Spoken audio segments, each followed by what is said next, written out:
Welcome back. Today we are going to see one more slight variation of Runge-Kutta method, which allows us to choose the step size correctly.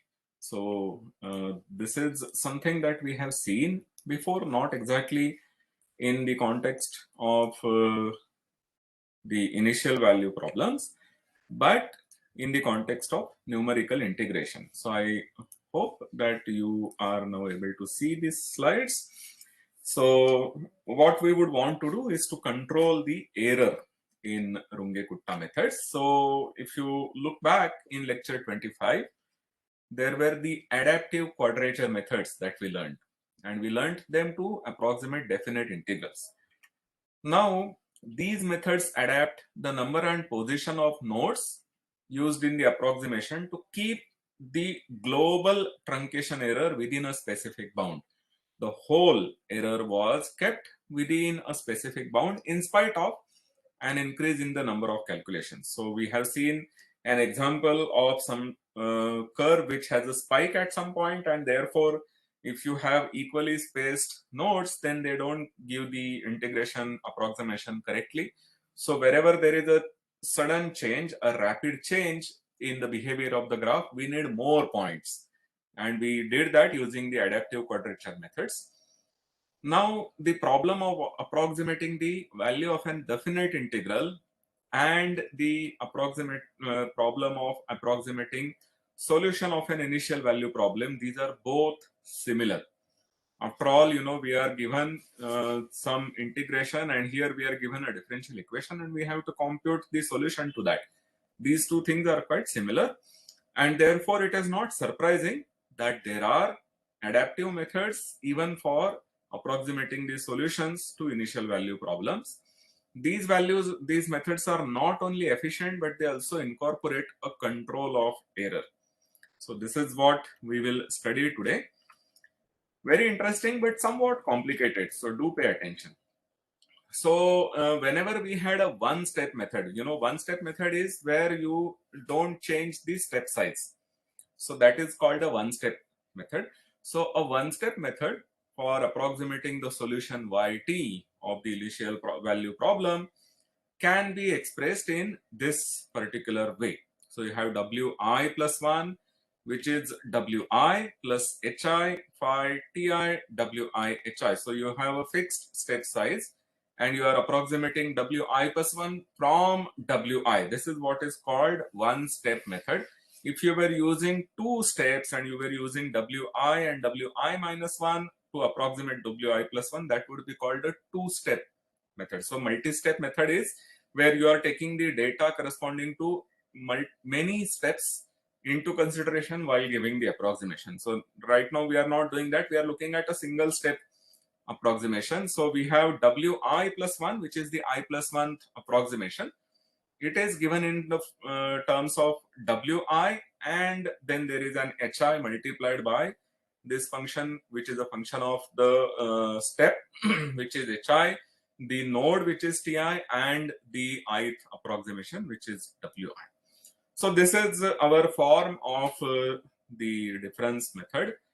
Now, an ideal such method, if you are looking for an ideal method, it should have the property that whenever an epsilon positive is given, epsilon bigger than 0 is given, a minimal number of mesh points could be used to ensure that the global error, which is yti minus wi, this is over I ranging over all the nodes, that remains less than epsilon for every I. This is what we are looking for. So we are looking for an ideal method which will say that the approximation yti minus wi, that remains less than a prescribed bound for all the nodes I that we are using. Okay, that is what we are looking for. And of course, whenever we are looking for such a method, it is very natural to not have equally spaced nodes. Okay, because whenever you have an equally spaced set of equally spaced nodes, there is a lot of constraint that you have on the approximations.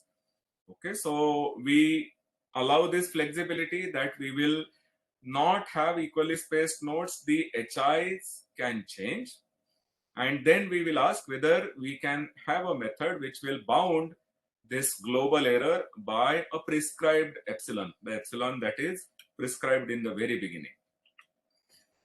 Okay, so this is what we are going to do. We will examine these techniques which are used to control the error of a difference equation method in an efficient manner by appropriately choosing the mesh points. The flexibility with us is to choose these nodes appropriately.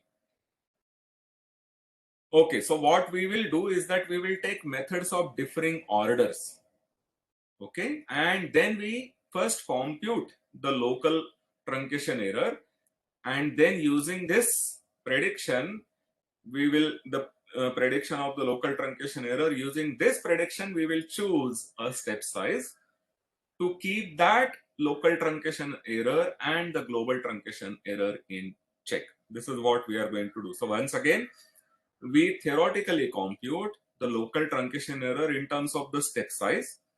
Then we go back and we say that now we want to have a bound on this local truncation error, and we compute the step size in the reverse way. So instead of having the step size declared first and then computing the local truncation error, instead of doing that, we will have a prediction on the local truncation error depending on the step size, and then keeping that prediction, keeping that error less than epsilon will give us some information about what step size we have to choose. This is what we are going to do. So let's illustrate this technique by comparing two approximation techniques. Okay, so we will compare two methods, and comparing them we will get our difference method. So let's say that our first, we are going to only illustrate, so it's up to us to choose the method. So the first one is an nth order Taylor method of this form. So you have y ti plus 1, which is y ti plus h phi ti y ti h plus big O of h n plus 1. Remember, whenever you have the Taylor method of order n, the local truncation error, the truncation error is of the order of h power n plus 1.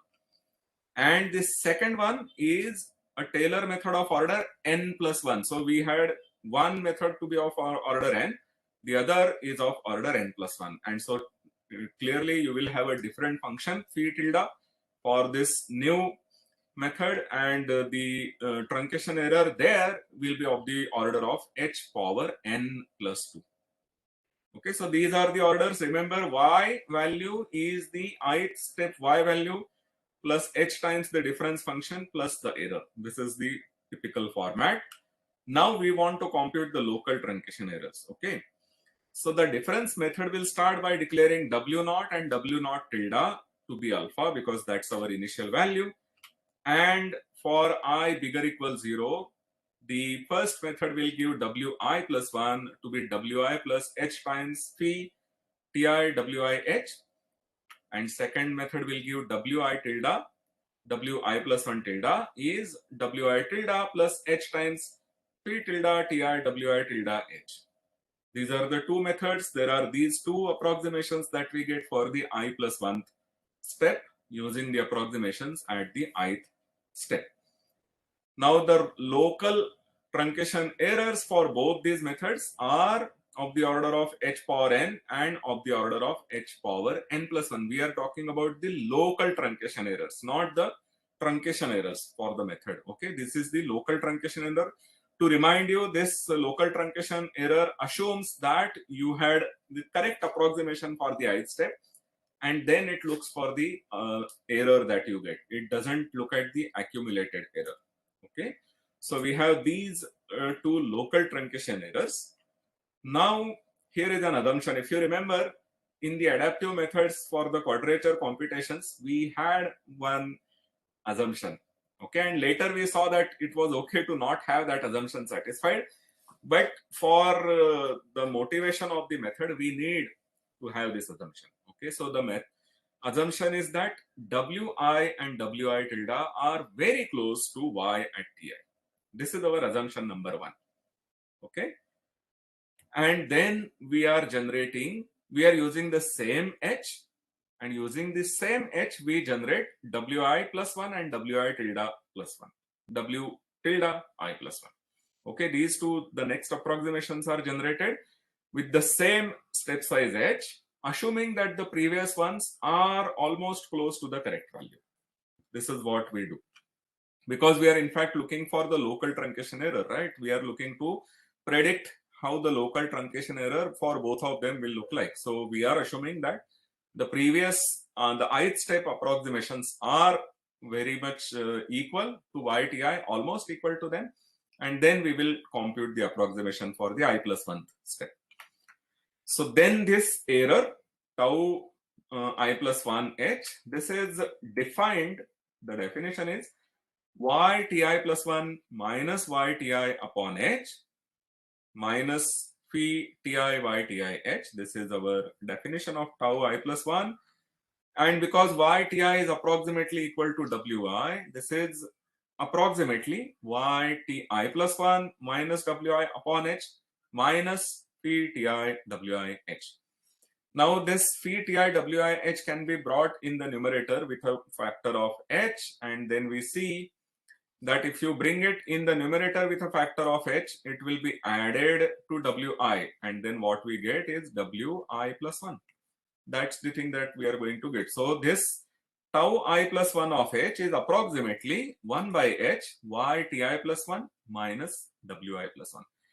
Let me tell you something about these signs that we have. So initially we had an equality sign, then we had an approximation sign, and finally we again have an equality sign. So what does it really mean?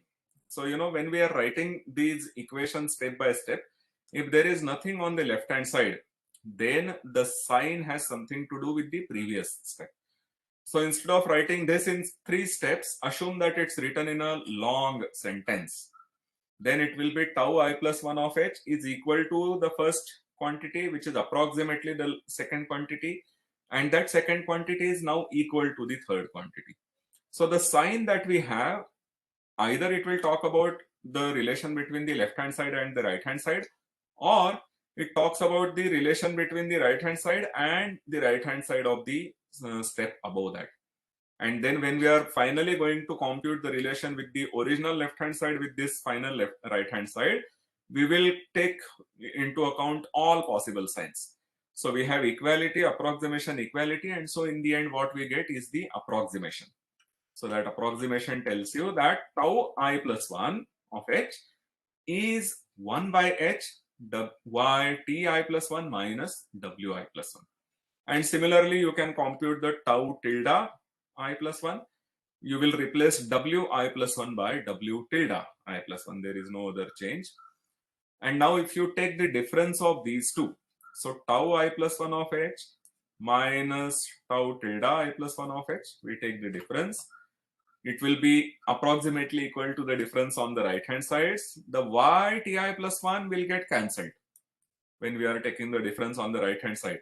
And what we then get is simply 1 upon h Wi+1 tilde minus Wi+1. So what we have achieved by doing this, by in the comparison of these two methods, we have obtained the difference of two local truncation errors by something that we know already. So we know the Wi+1, we also know W tilde I+1, because those are things which we can compute, and the step size is given to us. So for that given step size, the difference of these two local truncation errors is the quantity that we can compute. But can we compute one of the local truncation errors from this? That would be the question. And for that, we see that one of these two is of order big O of n h power n. So the first one without a tilde is of order h power n. And the second is of the order h power n plus 1. So in the second one, the error is less. The error in the first one is bigger. Okay. And when you are taking the difference of two such things, the error will be dominated by that factor which has the bigger error. So the difference should have error equal to big O of h power n again. And therefore, this significant part of the local truncation error tau I+1 of h must come from the right hand side. Let me explain this again. what we have done is that we computed some approximation quantity for the local truncation errors for both these methods. Okay, and as expected, these would be in terms of the y values, the w values, which are the approximation, and the step size. Now we perform a very simple trick, which is that we take the difference of these two local truncation errors, which is now approximately the difference of the right hand sides. By taking the difference on the right hand sides, we have managed to get rid of the y values, which is the unknown quantity for us. We don't know what is y. So those are the ones that we have been able to get rid of, and what we get is 1 upon h w tilde I plus 1 minus wi plus 1, which are the computable quantities. Okay. Moreover, since the two errors are of different orders, the error, the local truncation error whose the quantity whose error is bigger, that will dominate the difference. You know, meaning, just to think about an extreme example, if you have some method which gives zero error and then there is another method which gives a non-zero error. When you take the difference of these two errors, of course, wherever you have zero error, that will not show up. So the difference will have the same error as the non-zero error that is given by the earlier method. Right? So the dominating error for these two terms would be the big O of h power n error. The big O of h power n plus 1 is a smaller error. Therefore, this difference also has order h power n, and therefore the dominating part for tau I plus 1, you may think of this approximation sign by putting the tau tilde I plus 1 on the other side, and then you will see that the major part for tau I plus 1 of h should come from this 1 upon h wi plus 1 tilde minus wi plus 1, which we can compute. Okay, so this is what we have. We have managed to get some prediction on the local truncation error. Now, once we have this, what we have to now do is to adjust the step size, keeping this error within a specified bound. That's all that we now need to do. So let's see what we do, how we do it. So suppose tau I plus 1 of h is big O of h power n, not suppose, that is something that we have given. Here we have the assumption number 2. The assumption number 1 was wi and wi tilde, they are very close to yti. That was assumption number 1. Now we come to assumption number 2, which is that this local truncation error is approximately capital K times h power n. So when we have this tau I plus 1 of h is big O of h power n, what does it really mean? It really means that beyond a certain quantity, tau I plus 1h is roughly similar to capital K times h power n. So this capital K should work after a certain stage. That is what which should happen. And it really means that the difference of those two should go to 0 as you let h go to 0. Okay, but we assume that something which is very nice, which is that this is roughly equal to capital K h power n for the sake of computations.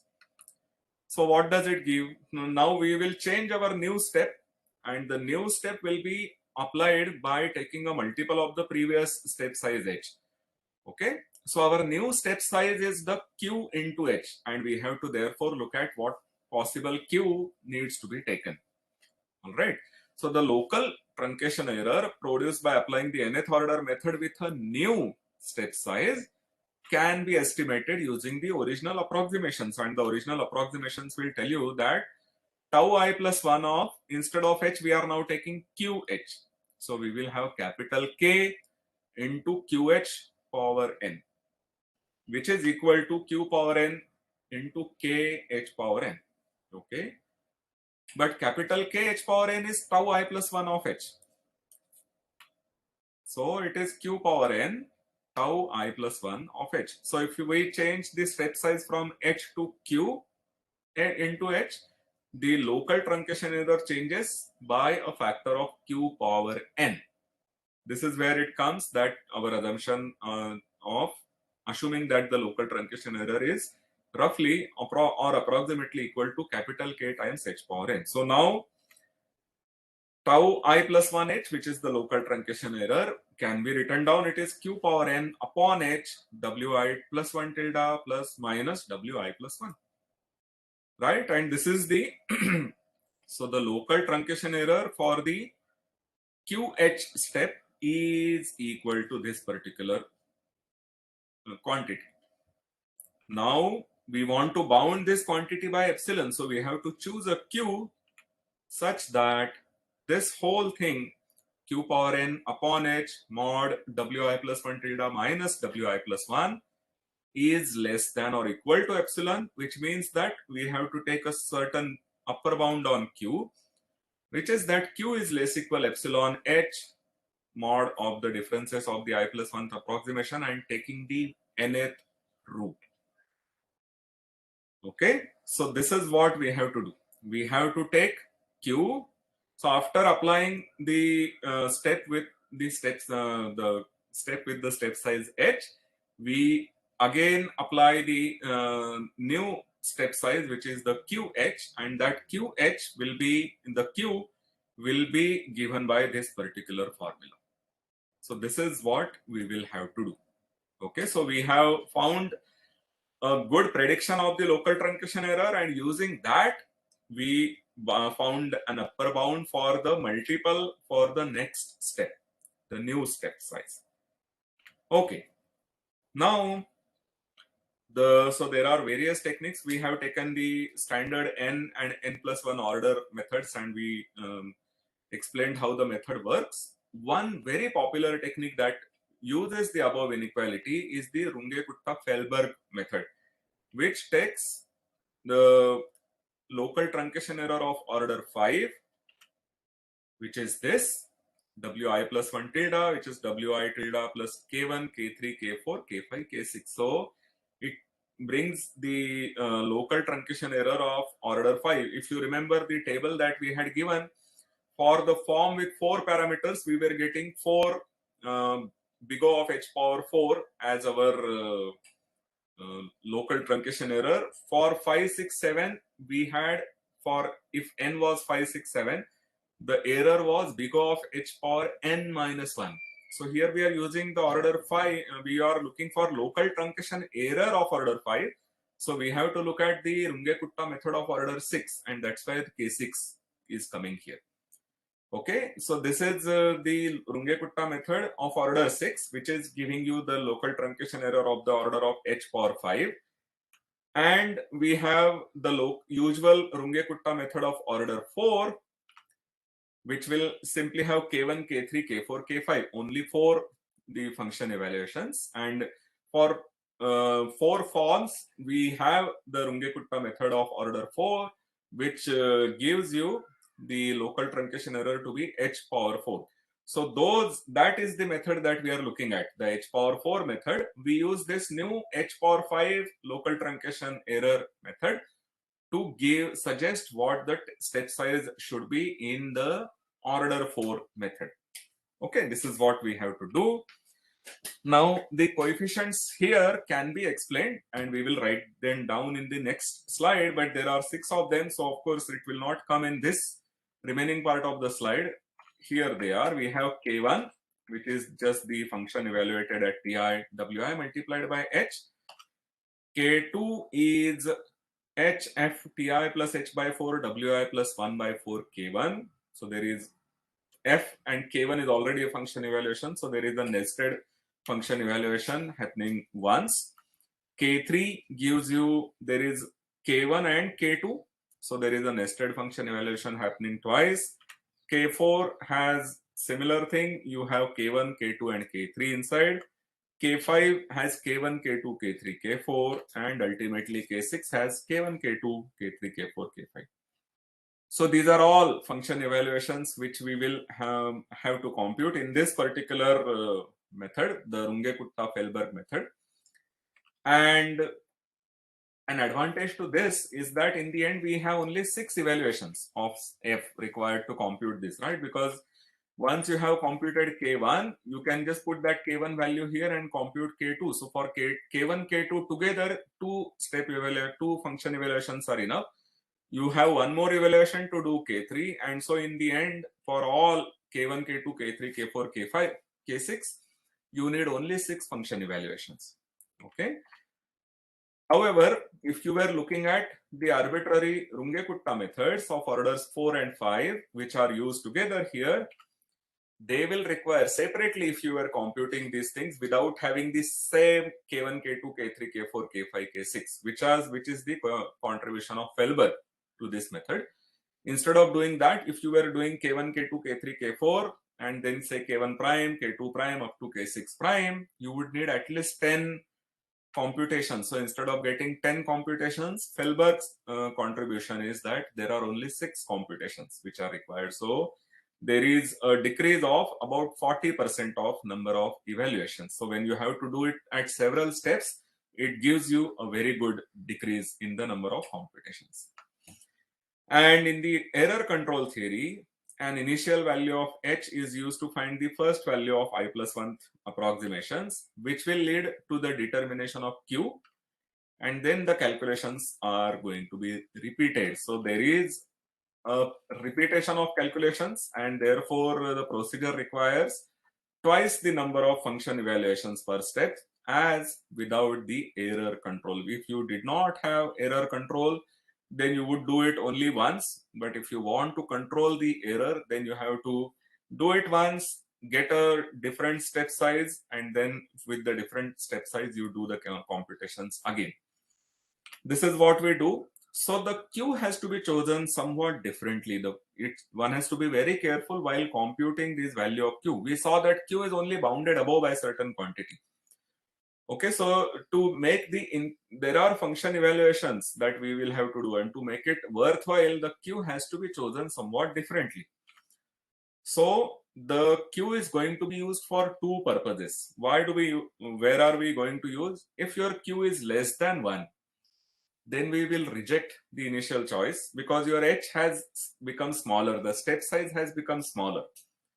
Okay, so the ith step, the wi plus 1 and wi tilde plus 1, that is replaced by new calculation using this step size qh. Okay, this is what we will do if q is less than 1. But if q is bigger than or equal to 1, why do we go for a higher step size? Because we have seen that the error is q power n upon h, and if you want to have that to be less than epsilon, it's enough to just remove q and you have q power n if q is bigger than 1, and if you want to have q power n to be something to be less than epsilon, then it's best to have that something to be less than epsilon. Don't bring the q inside at all. Right, so whenever q is bigger equal 1, we will simply ignore the step size. We will accept the computed value, and the next step size will be qh, but the I+1 is kept as h. This is what we are going to do. So if the steps are repeated when you have q less than 1, then q has to be chosen very carefully. And a common choice for this Runge-Kutta-Felberg method is to choose q instead of having this. There is a 1 upon h in the denominator, which has gone to h in the numerator. So this is epsilon h is correct. This modulus of the difference is correct, but you put a 2 there. And then take the 1/4 root, which amounts to, if you take this out, it's the 1/4 root of 1/2, which is roughly 0.84. So the q that one chooses is this particular q. This is in some sense, the optimal choice of q. Okay, so let's do an example. We use this method with a tolerance of epsilon equal to 10 power minus 5, a maximum step size h max, which is at 0.25, minimum step size h min 0.01, and we will approximate the solution to our usual initial value problem, which is y prime equal to y minus t square plus 1, 0 less equal t less equal to, and y0 equal to 0.5. And the obtained solutions will be compared with the exact solution given by yt equal to t plus 1 whole square minus 0.5 e power t. So this is the first time I am telling you the actual solution to this initial value problem. I hope that many of you had computed this already. So the initial condition is T0 is 0 and W0 is 0.5. That's the initial value. Let's now compute K1, K2, K6. So these computations, K1 is H, F, T0, W0, which is y minus T square plus 1. So it is 0.25, which is the value of H. It's the H max, we are using that. 0.5, which is the initial value, minus the T0 square, which is 0 square plus 1. And this turns out to be 0.375. So then we compute K2, K3, K4, K5, and K6. We will need to do these computations, and using these, we compute the approximations to Y 0.25. We have started from Y0. We go to Y 0.25 because our step size is H equal to 0.25. So W1 tilde is given by this formula, which is 0.920487. This is the W1 tilde. So remember, this is coming from the Runge-Kutta method, whose error is of order 5. So the method is of order 6 actually. And similarly, we have W1 given by this formula, which is coming out to be this 0.9204886. And now tau1 of H is 1 upon H, W1 tilde minus W1, which is 0.00006213888, and then we compute Q. Epsilon, you remember, is 10 power minus 5, H is 0.25, and of course this H upon Wi till this quantity is given already here, so we have to divide by this to epsilon and then take the fourth root and multiply by 0.84. We get this particular quantity for our Q. So our earlier H was 0.24. Since this Q is less than 1, we will multiply by this Q to our H and compute W1 tilde and W1 once again. So this is what we are doing, and the step size for the next iteration has to be computed, and that will be H equal to Q into the original H, which is 0.2365258, and however only the leading 5 digits of this result would be expected to be accurate, because tau1h has only about 5 digits of accuracy. We saw that tau1h had 0.00000, and then there was an error. So up to first 5 digits, we hope to have the correct digits. And it's also true that when we are subtracting these nearly equal numbers, there is some round of error, and this is another reason for being conservative while taking the Q. So all these computations need to be done, and then we write the table, but the table of these values will not be displayed here in a single slide. It has 8 columns and 10 rows, so there are 80 entries, and each of those entries are roughly of this order. So it will become very small if we put it in a slide, so we will not show that table here, and this is where we end the discussion of these adaptive methods to compute approximations to solutions of initial value problems. But then this is one very natural question which some people may have: why we are discussing this method by spending so much time? So the point is that, first of all, there is a close connection between approximating the definite integral and approximating solution of an initial value problem. And the adaptive method which we had for quadrature formulae, there are analogs of them. So that information needs to be given. However, these methods become very complicated very soon if you have to do the computations by hand. And by hand, I mean on a calculator, not by a program. Meaning, if you use some Maple program, or if you know how to put it into Fortran or some other language, then the computations will be done by a computer, and then you don't have to worry about it.